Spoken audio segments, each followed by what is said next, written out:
fake cameras. Yeah. All right, so we're rolling. So if you could say and spell your first name and then what school you go to. Andrew, Andrew, and I attend Tucker High School. Cool. So real basic start. What is a chief science officer? A chief science officer is an elected official, I guess you could say, or an officer at a school that advocates for STEM education in the school or the community. Cool. So this is your second year. Yes. But you're a senior. Yes, sir. Interesting. All right, I'll touch on that later. Could you, in your own words, describe student voice and why it's important? Student voice is extremely important, especially in this new STEM career field area that's being explored, because if the students aren't interested in what they're being educated in, then they're not going to want to get engaged. And there's a lot of jobs and a lot of career fields coming up in the world that are meant to help the world that need STEM careers. And if students don't get to voice how they want to participate in STEM education, then frankly they won't, especially in a setting like a high school where I see every day students skipping class and avoiding learning, even if they're extremely smart, just because they're not engaged and they're not excited about learning. And if students have a voice in their school, then they'll get to decide more curriculum-based, club-based, and community-based activities that they can do to help enrich their daily school life, and that's about it. So, as a CSO, you're obviously required to do an action plan. So,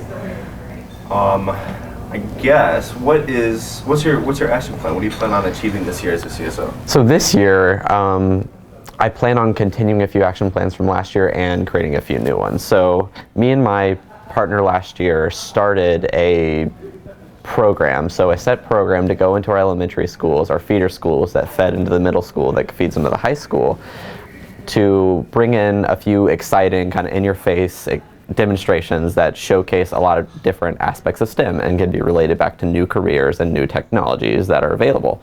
So what we did was we brought in 3D printers, experiments, some basic coding stuff, some games that the kids could participate in, and we tried that out in an elementary school setting and a high school setting. And we found that actually both groups of students were engaged the same way. They loved getting hands-on with stuff, and that's just kind of one thing.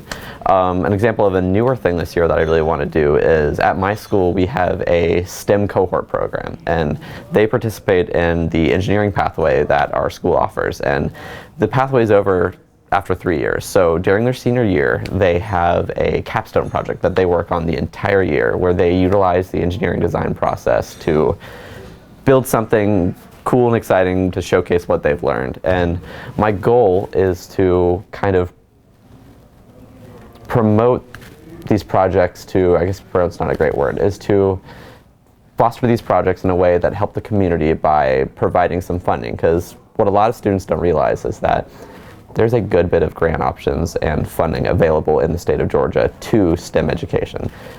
If these projects can relate back to the community and help people, then I see there's no reason why they can't also get some funding and get themselves out there. And what this will do is this will, one, provide a little bit of exposure to the Chief Science Officer program at my school, but two, it will give these students a chance to, it'll help themselves and the community. So what a lot of colleges like to see, and that's most students' goals, is to get into a good college these days. What a lot of colleges like to see is a good bit of community service and learning, and I feel like combining those two, getting the students excited about doing that, because one of my biggest passions is just helping the environment and helping the people in the environment around our school. And if we can get these students excited about doing that, something along the lines of park cleanup or maybe community gardens, stuff like that, that can relate to STEM, it'd be awesome. So an example that I like to see is we had a senior a few years ago at my school who built a greenhouse at our school. And right now that greenhouse is sitting as an empty shell with nothing in it. And that just kind of bums me out a little bit. So what my plan is to kind of link up those students doing their capstone projects and a few clubs that we have. We have Earth Tomorrow, which gardens around our school. We have TSA, Technology Student Association, that competes in events, and I'm sure that they can use their knowledge that they've learned throughout high school and middle school to help out with those capstones, and VEX, which is our robotics team, which a lot of students do capstones with. But I really want to link those capstones back to community service. That's about it. Incredible. Really great stuff you provided. I like it. Let's see.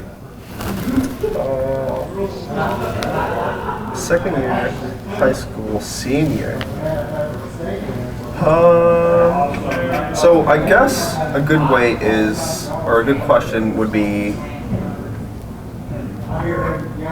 if you want to, how would you stay involved with the CSO program even after you completed it? Yeah, awesome. So the Georgia CSO program is pretty much a brand new program. It only started last year, and last year was kind of the pilot year sorting out kinks. We had one senior last year, but that's about it so far. So Georgia has no really legacy program or really opportunity for the students to get involved. And another one of my parts of my action plan is to maybe start a program along with Jordan Rose, the starter of or the person who founded the program, that can keep the students engaged after high school, because STEM education doesn't stop after high school, and STEM helping doesn't stop after high school. The whole point of getting kids educated in STEM is to get out there and change the world. That's what we want to do.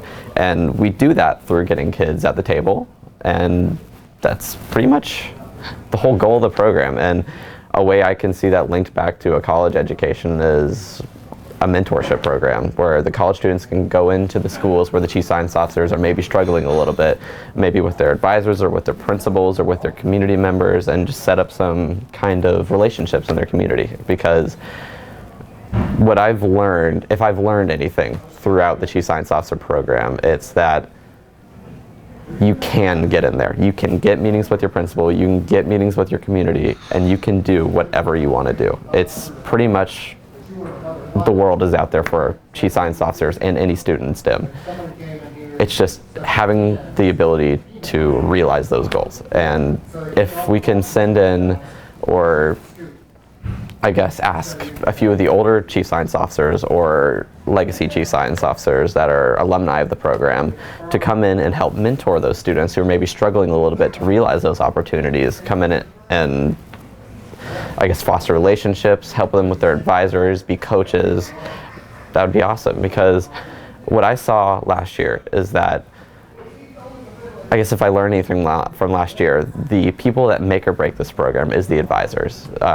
Teachers can either go the extra mile, be there for their students, help them start meetings, plan activities, be there for their students, or they can just kind of go from the institute, go back to their daily job, and kind of forget about the chief science officers. And the program just doesn't succeed that way. So if we have a way to kind of bring back a program from being in that stage where they're not updating their Google Classroom and they're not talking to their advisors, from kind of linking them back together and kind of guiding them through some of their first activities of their action plan, then I feel like there's going to be a lot more longevity to the program. And I'm extremely passionate about this program.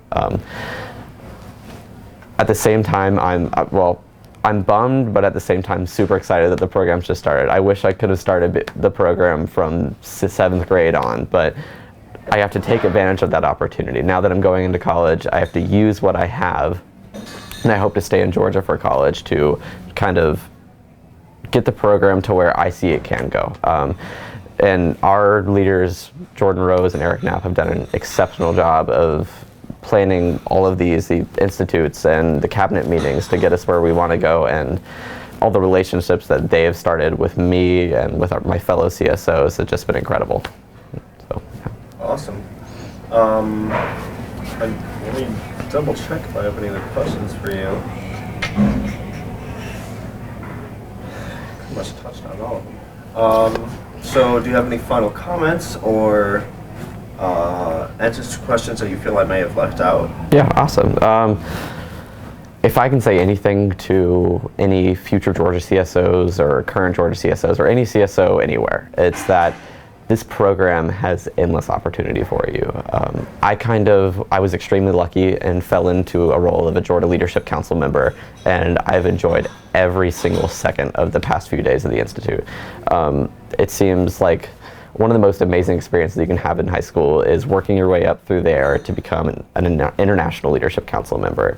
These opportunities of meeting people around the world, both in STEM and students, it's constant inspiration. You get to meet people with differing ideas, differing ways to help the planet. It's one of the most insane things I've ever seen. I'm super excited to finish this year off strong and to continue after I leave the Chief Science Officer program, and hopefully continue my relationship with Jordan Rose and Eric Knapp and kind of help the program get to where I see it can go. Cool. Awesome. Thank you so much.